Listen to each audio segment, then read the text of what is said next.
I actually moved into my first flat a couple of weeks ago. Congratulations. Thank you. I still have fear. Tomorrow I'm going to be evicted or I'm going to lose my job. The fear of homelessness stays with you. 100%. There was a guy there, I just saw him sat there begging. My first instinct was give him all the change that you've got. A few weeks later, I'm like, wow, I'm gonna end up with the guy I saw a few weeks ago. It's like, I'm really homeless now. If you'd given me a notebook when I was really poor and told me that that would change my life, I'd probably have thrown it at them. I just didn't expect you to say that. Yeah, I thought you'd say, I'd start writing. I would have thrown it at you. But actually, having that notebook became the key to me figuring things out and being able to get back out of it. You see, they say home is where the heart is, but I'm homeless and not heartless. Most of my poems are based around the experience of homelessness. You got another one in you? I do have one. I remember telling him to be strong. Now, can I please have a moment of silence for him? Because he's gone. He told me he would die homeless, and he did. So sometimes I sit and wonder, will my time be soon? Freezing cold and broken-hearted. Yes, we're homeless, but not heartless. We have a treat for you today on Homeless Unfiltered. I'm joined by Denise and Justin, both good friends. Denise, I've known for many years. We first met when I interviewed her when she was sleeping rough. Now she's an award-winning filmmaker and author. We talk about her story. We talk about how to make trauma into art. And Justin, he bombarded me. I was coming out of an event. He recognized me. A nurse had sent him a link to this podcast. He was sleeping rough at the time, came up and told me how much he loved this podcast. So when we went back to the UK, I knew I had to get him on to share his poetry with all of you. Justin goes by Surfing Sofas. You are going to be blown away by his poetry. You're going to be blown away by Denise's story, her candor. This is a powerful, powerful podcast. And Justin, this is your fault. Yeah, Jay, actually, this is your fault. This is your fault. I felt sorry for you. Guilty. I was like, I won't let him sit through this by himself. Yeah. So Denise is a good friend of mine. She's been on Invisible People before, but she's really here as Justin's support human. We all need one. We all need one. Yeah. So a little bit of back end here. Denise and I have known each other for many years, but you and I met, you bombarded me, which is your term. You said bombarded. That's true, I did. I was speaking at a conference and you came up and bombarded me, telling me how much you liked the podcast. And a nurse, I think this is important, a nurse forwarded you the podcast. And she spoke very highly of it, spoke very highly of Ian, spoke very highly of you. Hi Liz, if you're tuned in. And you need to come up to Leeds when you're next down, so you can meet her and the gang. So when we're doing, pre-production for the podcast, Surfing Sofas has to be the man. Wow. He's a legend. Yeah. He is an That's absolute using legend. his Not term. like you two. Not just saying that, he really is. Yeah. He is. He's such a cool guy. Thank you. So He's you're so a little humble nervous. as well. I'm very nervous. I don't do good with cameras. I actually was telling Denise earlier, I don't really do interviews no more. And it was funny because this is what happens. I say I'm not going to do something anymore. And then an opportunity will come up that I can't say no to. Like when Mark asked me to be on Invisible People, I started watching Invisible People in 2014. And it's funny because I was outreaching at the time and I was filming my interactions with the friends that I made on the streets. And I feel like other people was doing it around that time too. And I used to see people getting backlash for their content, people saying that they were exploiting people on the streets and whatnot. But I feel like from watching your content, it kind of helped me shape and mold the way that I was interacting with people on the streets, making sure that I feel like I was always pretty mindful that I wasn't being exploitative of people. But I don't know, you've just always done it right to this very day. Over 10 years later, and you're still going strong. So I'm like, I didn't know you were watching since 2014. Since 2014. Oh my gosh. Yep, long time. Wow. And what you said, because for me, it's important to provide dignity and agency. So we would never interview anybody.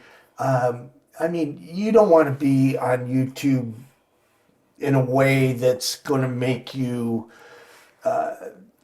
look silly to your friends and family or anybody. I mean, if that's your thing, we'll do that too. But you know what I mean? So, Justin, if you want to be silly, you have permission. Let me put on my red nose. I'm joking.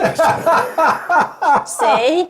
He's coming out of his box now. But it's important to give people, dignity. There's so many people that are actually creating content in a way that's about them because they want to make money or they have a political agenda, where our core is to give you a voice and, to work to prevent and solve homelessness. Yeah, you've been doing that for many years, and the growth has been good, and just loads of stuff, Mark. Like, I remember there was an old episode where you were speaking to somebody on the streets, and they were talking about their battles with addiction. And then I remember you saying, and this was the first time that I found out you've experienced homelessness as well, but I remember you saying to this person, nobody really wants to go through homelessness sober. And at that time, I feel like that hit me very hard because I was outreaching on the streets of central London almost every night that year. And it was like the friends I was making and the people I was interacting with, that statement always popped up in my head when I was leaving them late at night, because it's like, I wouldn't want to be in central London where the nightlifers could come and urinate on you or whatever else goes on at night time. And yeah, I wouldn't want to be in central London, on the central London streets, like homeless and sober. So yeah. It's hard to do homeless sober. 100%. It is. And people don't understand the trauma. Denise, you have an award-winning movie you produced. Yeah, I do. That's how we met. We met through Matt and the art program. I think it was it Manchester? That's right. Yes, we met at the Homeless Summit. Yes. Yes, and we went out on the street. We had pie. We had pie. And what was your friend's name? Emma. Yeah. That was so powerful as well. Can you remember, right? It sticks in my mind so much. Can you remember the guy that was going to cash converters with that little ring? Can you remember? No, I don't. Oh, I wrote a piece about it. We got talking to him. He'd just been released from custody and he was on his way to cash converters to sell this ring. And he showed us this ring and it looked like it had come out of a Christmas cracker. It was, or like a curtain ring. Do you know what I mean? It was really, really cheap. And he was resting all his hope on getting some money for this ring. Right. And you gave him money, I gave him money, and Emma gave him money, all without like telling the other person, because we were just, it made me cry. Yeah. Because it was like, the hope in his face was just, how do you explain to that guy that that's not going to make you any money? Yeah. I'm really sorry, but nobody's buying that ring. Right. And it was stuff like that like really stands out, and that backs up what Jay says about the way that you do things. Like I say, we met at the Homeless Summit and we went out on the streets and we met people with like trench foot and all sorts of stuff that day, and it was just such a powerful, eye-opening scenario. But yeah, getting back to what you said, so that film, This Is Depression, was what flipped everything for me. I'd been writing for a few years and just having these little splurges, and that's what that film was. It was a splurge. I didn't set out to make a film. It was literally like, I was washing dishes at the time, and I remember going back to my caravan and writing, "This is depression," because it took me 15 minutes to write. That's how much it had been building up in my mind. And I wrote it as a blog, and then I put the blog out, and it got such a reaction from people that I thought, this needs to be a film. But I'd never made a film. I didn't know how you made a film. So I put a little shout out and said, look, I've got this idea. I'd really like to make this something bigger than it is. And, I sent the script to the illustrator, and she was like, oh my God, this is beautiful. Yeah, I'll do this. She linked me in with her friend who was an animator, and he was like, yeah, absolutely, I'll do this. And then Ricky Wilde got in touch, and he was like, this is the most moving piece of work I've read in years. I will write the soundtrack for this film, and I'll get Kimmy to lay down the vocals. And that was Kim Wilde, like the 80s singer. And all of a sudden, this tiny idea just started to kind of grow, because everybody just jumped on board and went, yeah, we'll help. And so I made this film, and it got through to the Discover Film Awards. And it was shortlisted, and I went along that night to the event, and I'd put it in for Best Animation, and it didn't win Best Animation. So I was like, it's not winning anything. And I was talking to the people on the table next to me, and I didn't hear that my name was being called, and I needed to be on stage. So I'm halfway through this conversation, and then she's like, Denise, and I looked up and realised that, I'd won something, and I was like, oh my God. So yeah, that was the turning point, because making that film, I flew to Manchester to see the film being screened, and everybody in that room saw me as an artist. Right. They didn't see you as somebody homeless. And that was massive, because it was like, it completely reframed how then I saw myself. And wow. And from that moment on, I realised that this was all of my writing and all of the thoughts and all of the horror moments of my life had actually led to something that led me to a path that I would never ever have gone down otherwise. Right. There was absolutely no way.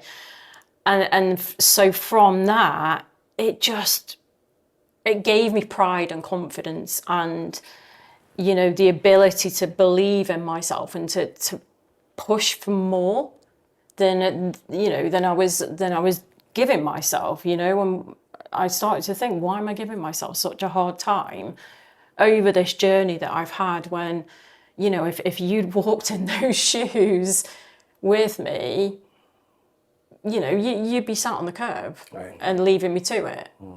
And and these are the conversations that we have. It's having that outlet, that you can turn to in some really dark times, that makes the difference between you going to a good place or staying where you are, or going further down. And that's the thing, and that's what we've got in common. We've used our respective experiences, and we've channeled them, and we've made them into something beautiful. And so have you with Invisible People. It's incredible what you do. I was just thinking, and I didn't, it's interesting because you guys were pre-producing in the car, but the way we do things here is we just have a conversation. So I had no idea this was going to come out of me. But, I was homeless 30 years ago. That's a long time, but I still suffer from, am I worthy? And wow. I can look back at things that I did. Like when I was in a homeless shelter, I had nothing, literally nothing. And I put together a band that headlined the Whiskey A Go-Go and the Sunset Strip. And we were doing these TV shows. Now it was public access, but this is Los Angeles. And we're doing all this stuff. And I didn't have a phone. I didn't have nothing. And I put together, and I look back and I go, what? Yeah. Now, that's amazing. But why am I not using that energy now?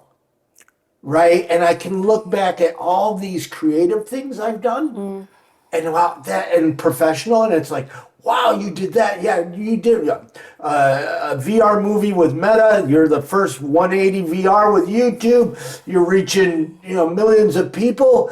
But I still sometimes suffer from that low self-esteem, and it's a constant battle. And I think that's the creatives in us. That's interesting. And I feel like it's funny as well. I feel like it's like you could have gone through homelessness and then got out the other end, and you could have been out the other end for 10, 20, 30, 40 years. However, I feel like it's almost like homelessness leaves a residue in your mind of like those same self-doubts.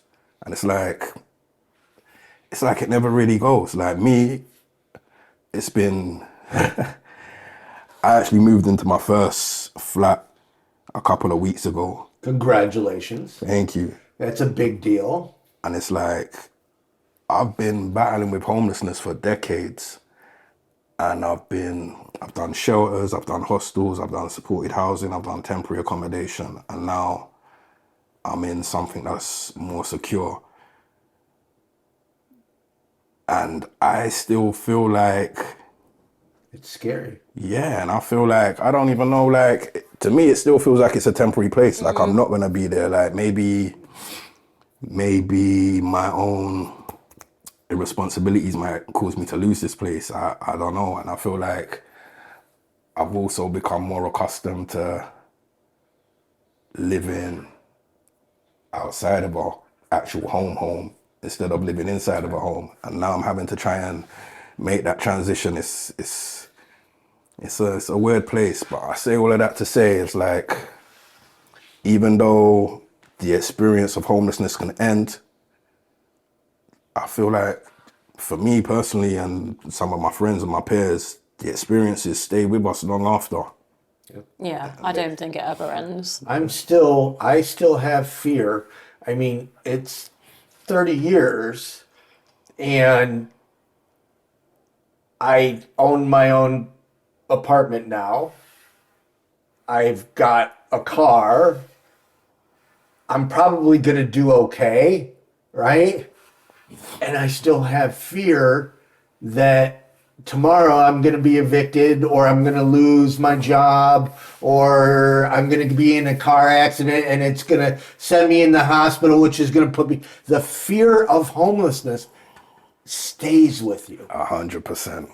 Stays with you. In fact, I think we should do an art project about that. But I wanted to train, because she talked about her art. So, Surfing Sofas, you're kind of infamous, just like Denise is as a writer, movie producer. What do you do? What is your art? Okay, so this is very crazy. So the art that I'm most known for is poetry. And most of my poems that I am known for are based around the experience of homelessness, be it my experience, experiences of friends, experiences of people I've worked with, outreach to and supported. And I would say poetry is probably my most strongest talent that I have, so to speak. And I think that's because I started at a very young age. When I was about 6 or 7, I remember my infant school teacher, she read a book to us called Curtis, the Hip Hop Cat. And it was like a story about this cat that was having like struggles, and then he got into break dancing, and then he became like a superstar dancer in this area. But what fascinated me about the book was that it rhymed from beginning to end. I was like, this book sounds like a song. I've never experienced this. I've read nursery rhymes, but not like a whole book that kind of flows like a song. So I was mesmerized, and then I pestered my mom, and we never had much money, but she eventually got around to buying me the book, and that was like the best day of my life. Then I memorized the book. And then that was where I kind of found my love for poetry. And it's funny, I recorded an album with the Museum of Homelessness in 2023 when I was artist in residence there. And I must have told the story about that same book. And one of my friends was at the launch party for the album. And she heard the story about the book, and she went and found it. I don't know where, because I've looked on eBay and the book's like £100. Wow. But she found the book and she bought it for my birthday. And then like a late birthday present. So then I found the author of the book on Instagram, and then I told her all about my story and how the book's like played a part in making me who I am today. She was touched, and then she was like, do you want me to sign it for you? I was like, no way. She's like, yeah, send it to me, I'll sign it and send it back. So yeah, that was really great as well. That's such a cool story. Are you going to grace us with a poem? And it was Matt that dropped the dime on you. This really? is Matt in his interview. Good old Matt. Said, you got to get Justin.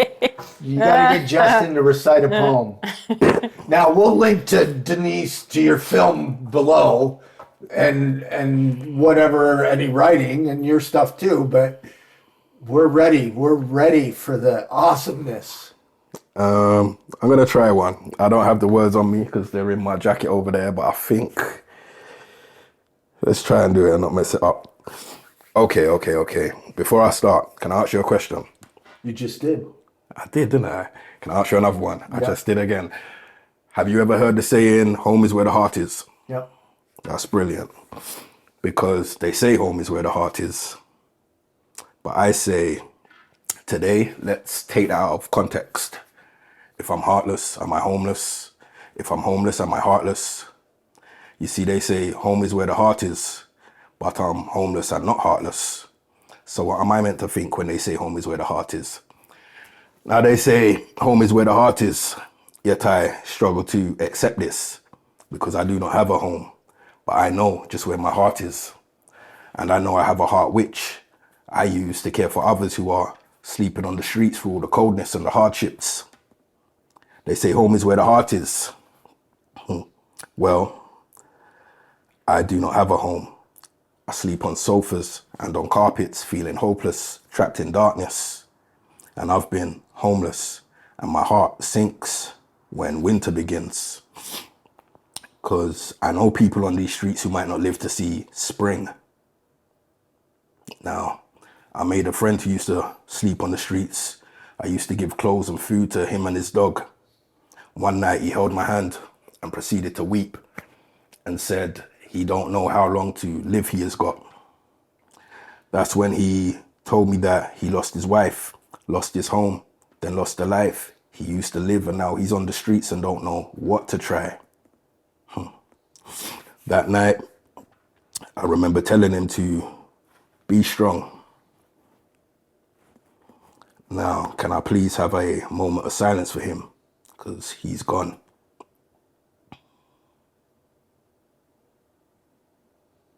He had a kind heart, spoke politely too. He'd offer me pizza, Caribbean and Chinese food. He told me he would die homeless, and he did. So sometimes I sit and wonder, will my time be soon? Freezing cold and broken-hearted. Yes, we're homeless, but not heartless.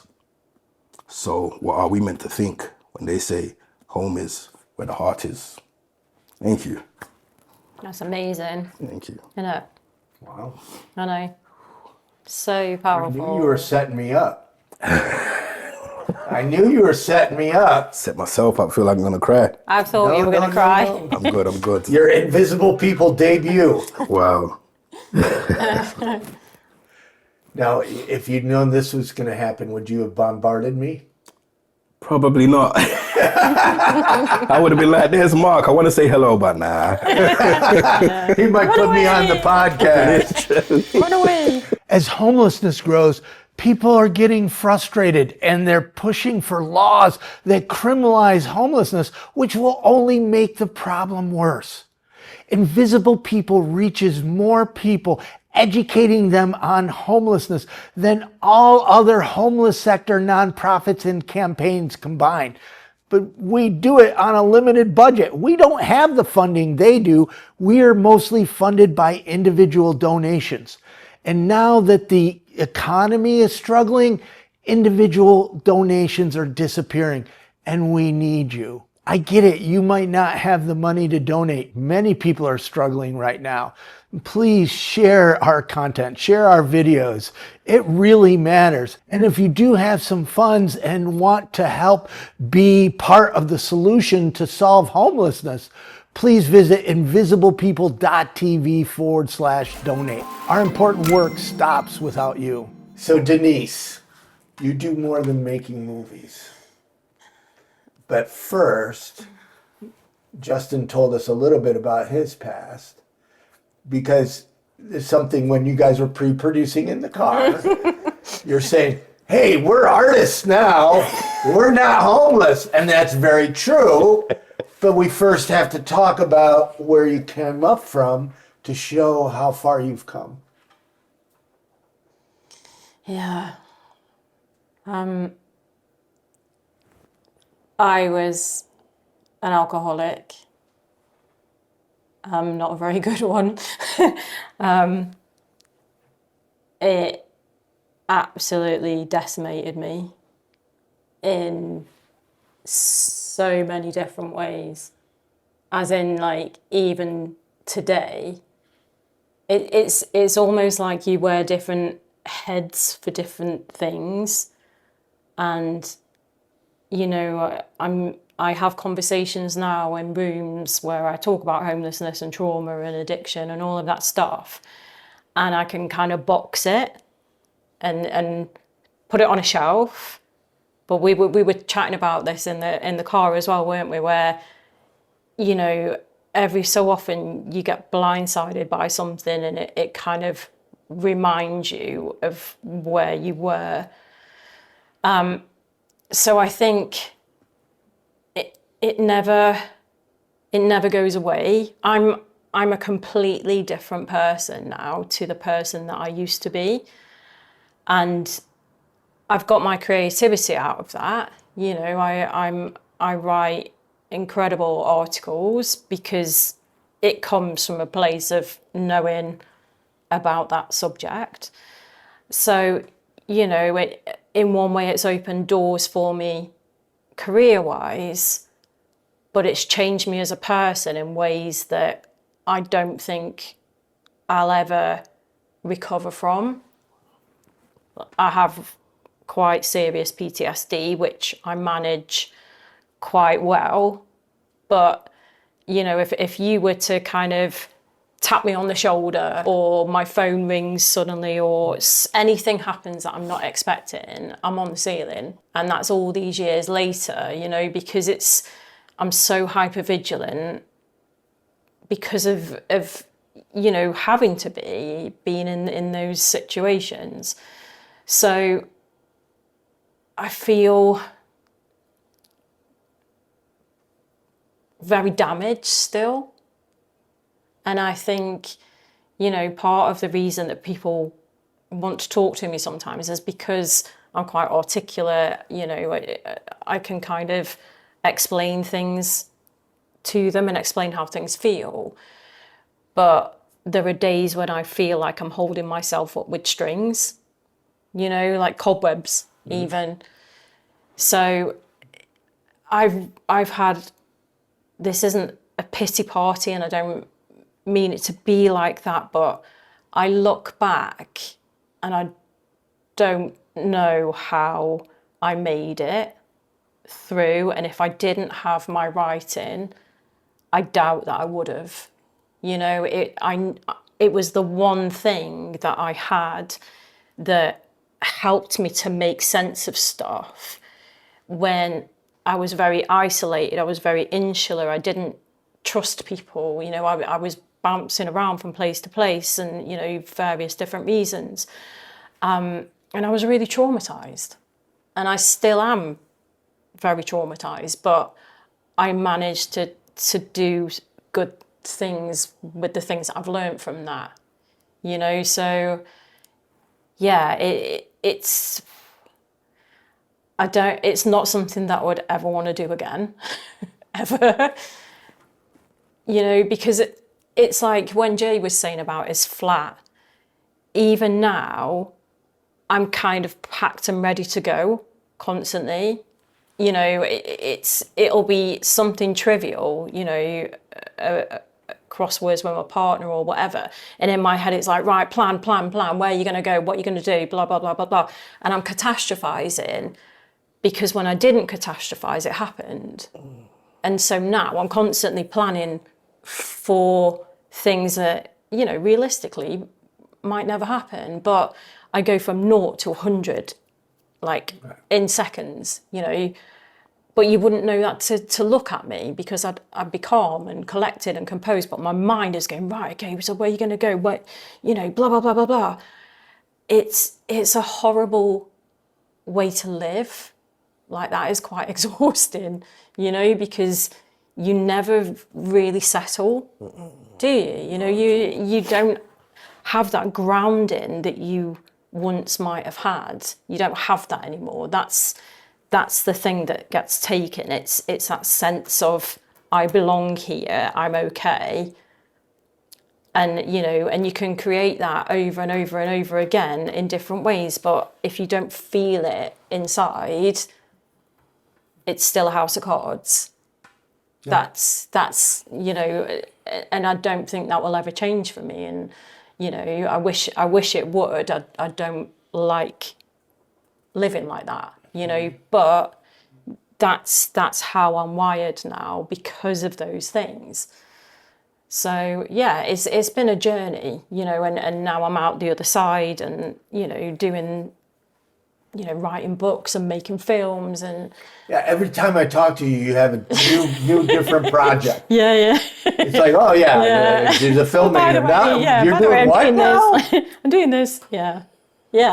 So what do you have going on now? So I wrote a handbook for recovery called Finding Rat Park. And it was everything that I wished I'd known when I was going through it myself. You know, all the strategies that kind of kept me safe, like planning ahead, risk assessing, you know, are the people that I'm going to be seeing for coffee, say, are they going to be like the right people for me to sit and have a coffee with, or are they going to want to go off and have a beer? And, you know, it's kind of, it's putting your life under a microscope and choosing to keep the good stuff and the healthy stuff, and understanding that you need to cut strings and let other things go. So I wrote the handbook, and then on the back of that, I got asked to go into prison and teach workshops around the book.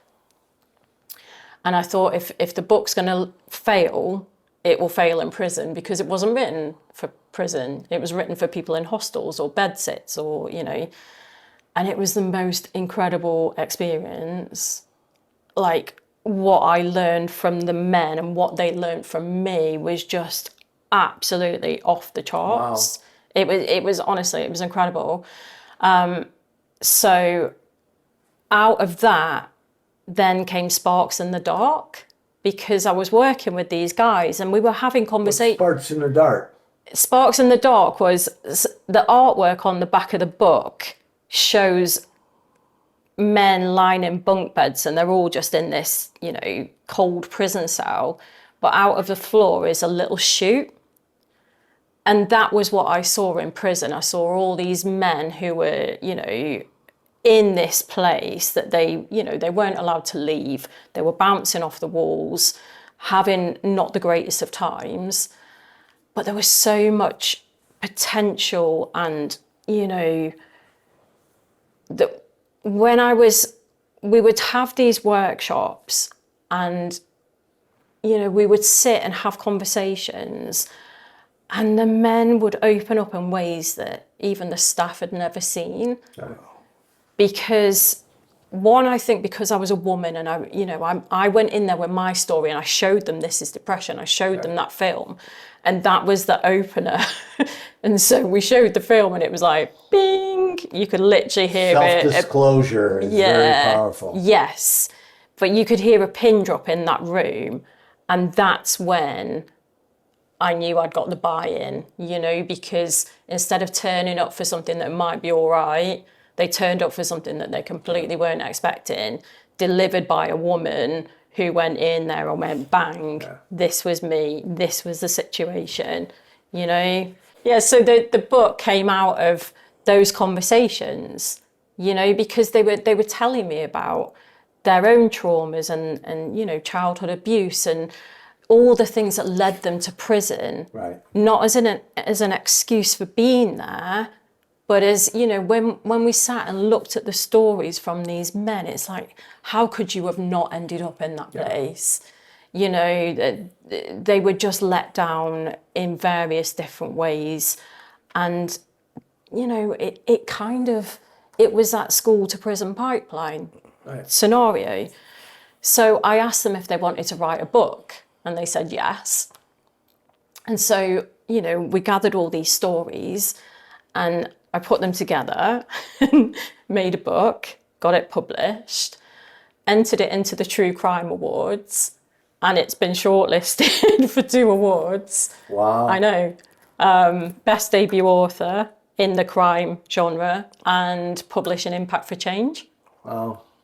And, it's like, for these men, that's phenomenal, because not only have they now become part of a book and they're published authors, it's actually been deemed good enough to be on the shortlist of one of the biggest crime, gatherings in the UK. That's amazing. Yeah, so, but when I went into the prison, I didn't expect to be writing a book with the guys in prison. I went there to teach and came out being taught.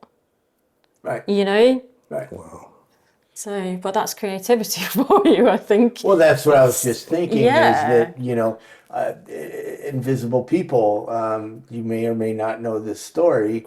My boss had a black and white coffee book called Finding Grace. It was just pictures of homeless people, Wow. Beautiful book. And I'm looking at it in his office and I'm thinking in my head, I can do that in video.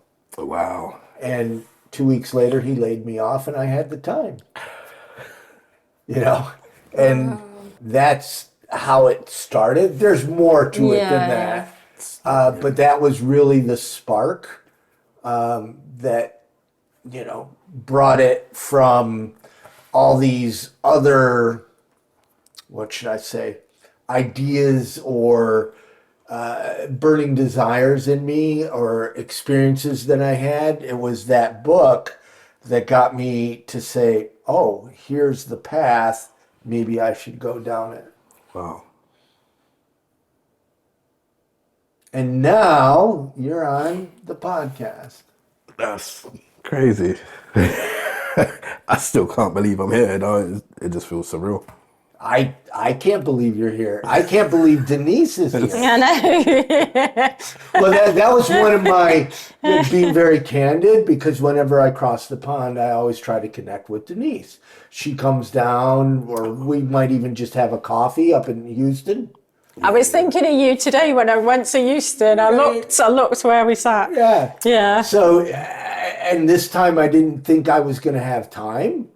And I thanks didn't to you, think I was going to be able to come. And then when he told me, thanks to your need for a support woman. I said, okay, count me in. Yeah, that's a poem in the making. Literally. Yeah, I'll have it ready by tomorrow. So talk to me. Wow. Okay. It's funny because I've only ever told this story once, like I told you in the email. I was staying with a guardian. Some stuff happened where the guardian had to leave and I was pretty much on my own. They left me with some responsibilities that was way too much for my neurodiverse brain to manage. And then I ended up losing the home that I was living in. And that's where it really started. And it's funny because like even through that, I never saw myself as homeless because like for the next 13 to 14 years after that, I always had somewhere to stay. There was always a sofa or a bed or a floor. Like there was always somebody with a space for me. So I just saw myself as someone in a bad situation but not homeless. And because like I think all my friends and family and people that supported me through those times were very patient with me because I have a range of talents and I'm always adding skills I'm always stacking skills. So it's like, I feel like everybody thought this guy's gonna turn this situation around at some point. And all these decades later, I still haven't managed to turn it around. So thanks for having faith in me, guys. I'm sorry I let you down there.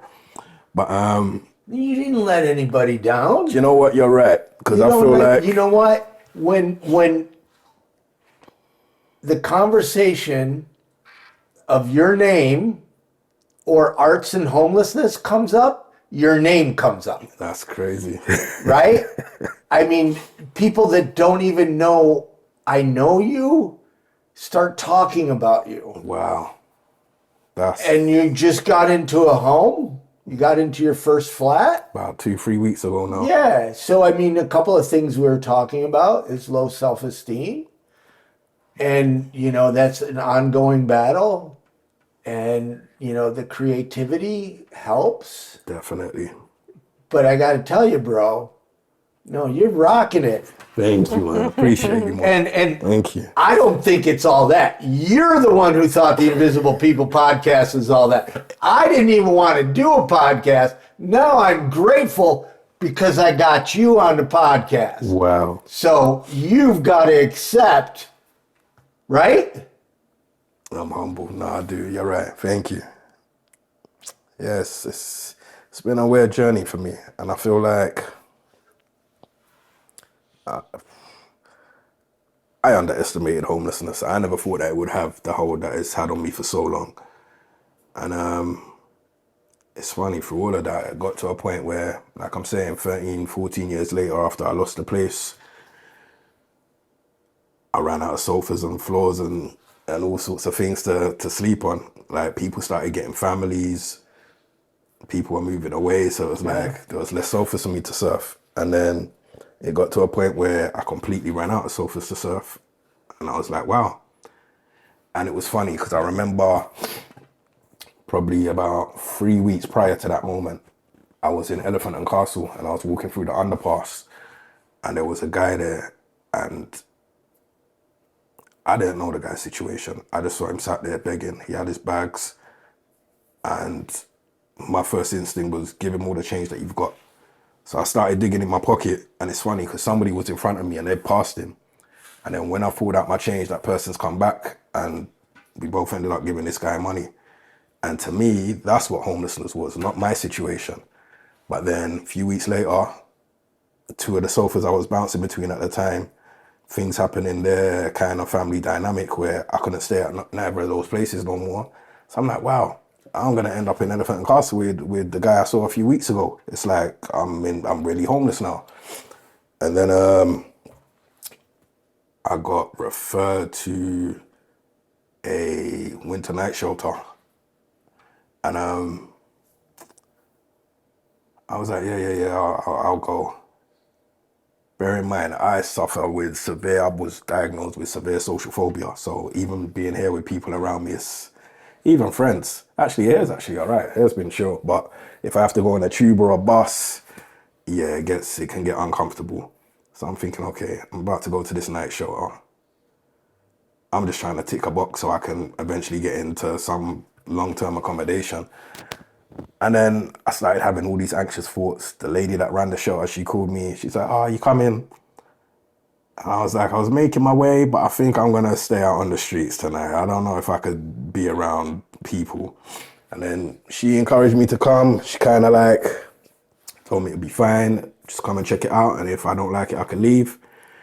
And then I went and it was, I don't know, I feel like the care that the volunteers had and the staff had, and even like the people who had already been staying at the shelter prior to me, it was very welcoming. I remember one guy, he grew up in the same area that I grew up, but we never knew each other.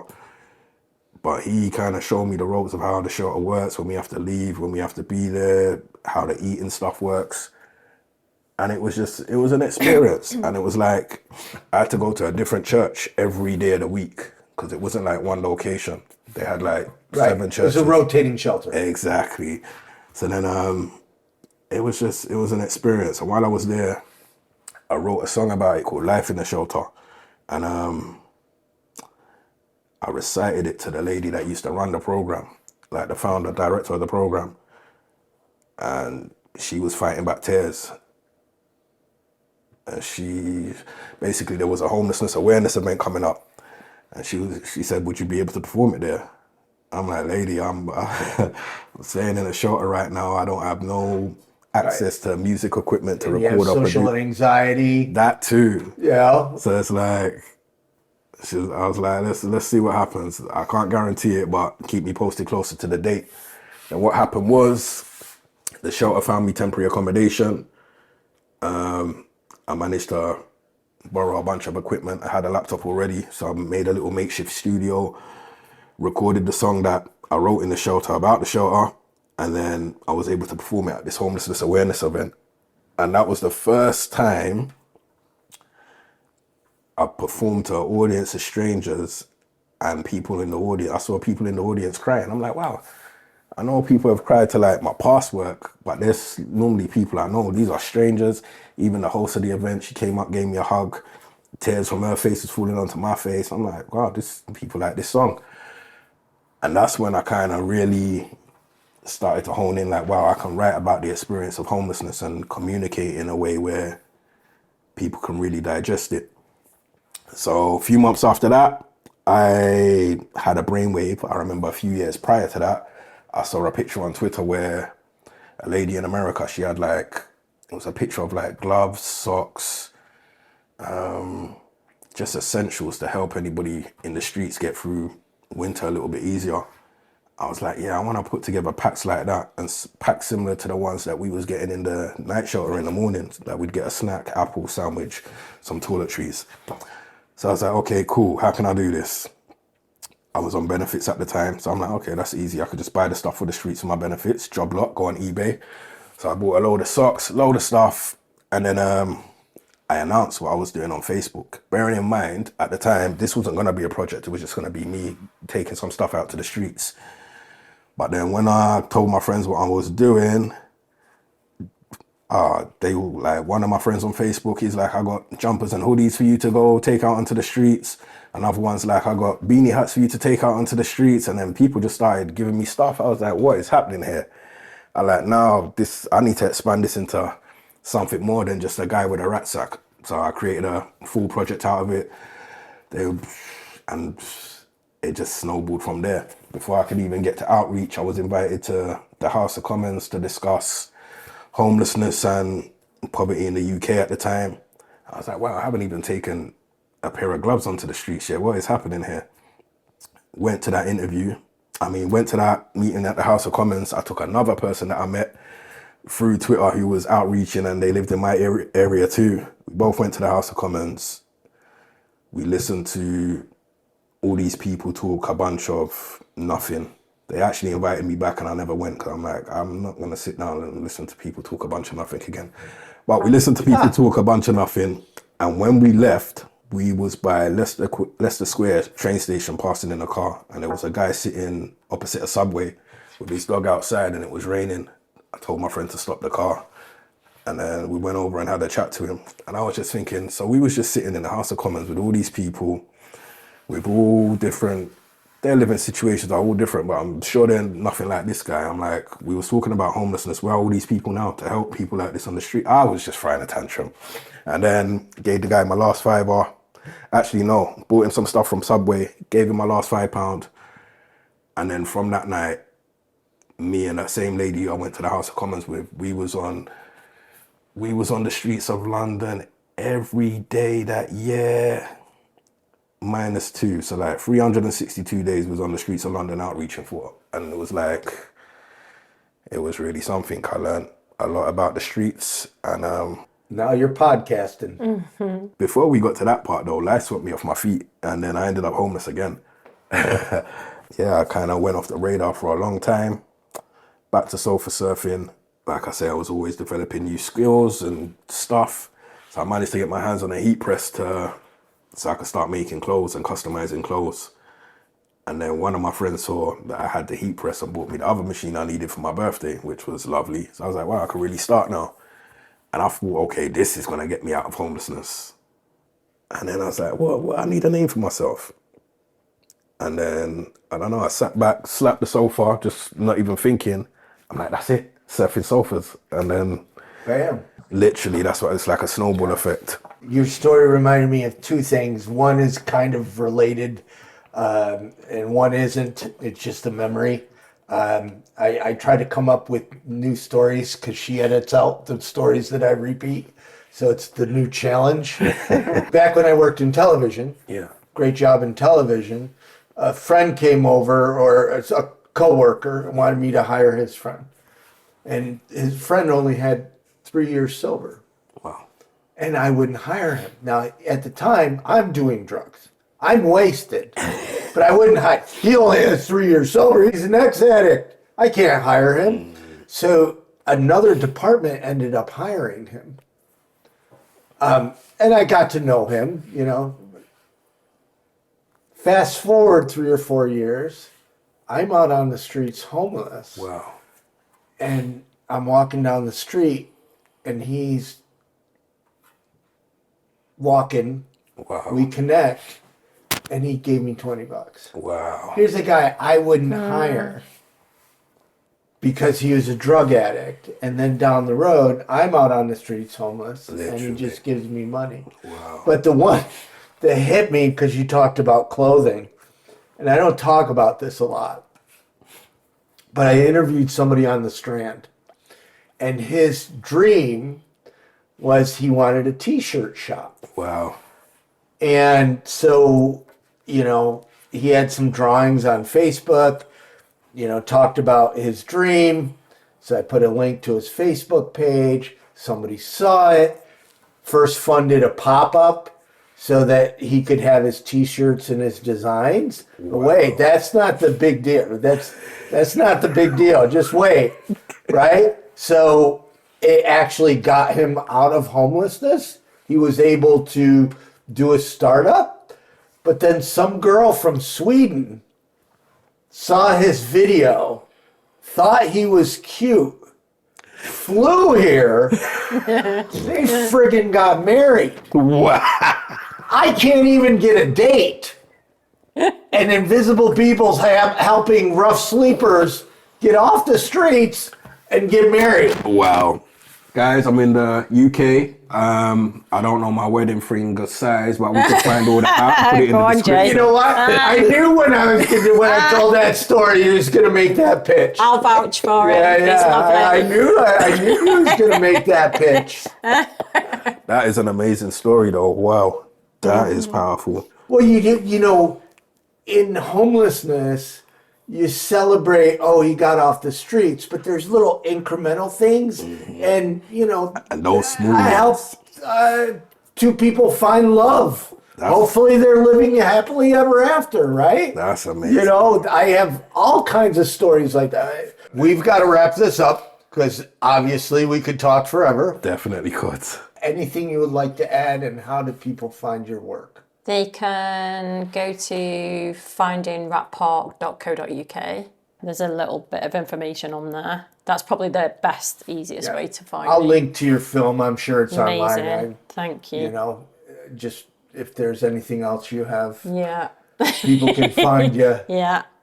Anything you'd like to add? Maybe speak to somebody out there that's, you know, sleeping rough and has some creativity in them and wants to start writing, or Yeah, I think I always say if you'd given me a notebook when I was really poorly and told me that would change my life, I'd probably have thrown it at them. Do you know what I mean? Because it's like... I just didn't expect you to say that. Yeah, I thought you'd say, I'd start writing. I would have thrown it in. No, because how is that going to help me in such a bad situation? But actually, having that notebook became the key to me figuring things out and being able to get back out of it. Yeah. And it, you know, and I say there was a time when I was on a bus and I remember looking out the window and thinking, if I didn't have Just a Girl, who was like my alter ego and like my pen name, I wouldn't know who I was. Excellent. Because you wrote for Invisible People for a while. Yeah. You know, but I wrote as Just a Girl. It was a friend and I, she built me a website years ago and said, I want you to write. And I was like, what am I supposed to write about? Yeah. You know? And she said, look, just write about what's going on and all of that stuff. And so we were throwing ideas around for names and she was like, oh, it's, you know, it's just me and I was like, no, you know, they don't fit. And then I said, Just a Girl. I said, because Just a Girl, you know, in hospital, or Just a Girl on a sofa, or Just a Girl writing in a coffee shop. That name just encompassed all of the different situations. And so I wrote as Just a Girl for years and years and years while I built up my confidence. But yeah, you know, it's finding that niche, however small it might feel at the time. You don't know where that's going to take you, you know, and just try, just you have to have something to cling to when you don't have anything else. So make it something that, you know, like poetry or music or theatre or any of those things that make you feel alive, that remind you of where you were before. Yeah. You know, and that can be the key to taking you back out of hell, basically. Wow. So Justin, Surfing Sofas. That's right. You survived Invisible People podcast. Can't well, believe it's it. not over yet, so we don't know if you've survived all the way through. You've made my day. Nah, you've made mine too. I've probably made my year. I can't believe it. Your poem was really awesome. Thank you. You got another one in you? Something short? Do I? Justin, what are you doing here? I do have one. This one is actually called Tiny Pairs of Wings. And it goes, tears roll down the cheeks of angels, then collide at their chins as they stitch together feathers to make tiny pairs of wings.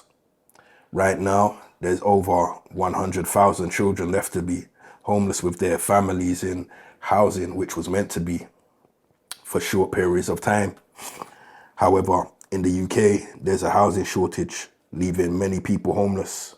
And so now there is this desperate need for affordable social homes. And while we hope and pray for these, it's hostels, hotels, B&Bs and moldy houses bringing stress and grief. Between 2019 and 2023, 55 children died in housing which was temporary. And 42 of them didn't get to see their first birthday, all because the living spaces where they weren't safe, all because they never had a home where they can thrive and grow, leaving heartbroken parents with hopelessness inside their soul. People ask me, what can we do about homelessness? But I don't know. Maybe start with building affordable social types of homes, because over the last 4 years, we lost more than 10 children a year to temporary housing. And for me, this puts a chill in the air. While tears roll down the cheeks of angels and then collide at their chins as they stitch together feathers to make tiny pairs of wings. Thank you. Wow. Awesome. Thank you. Oh, wow, he's got me there too. We got you covered, as they say. We got you covered.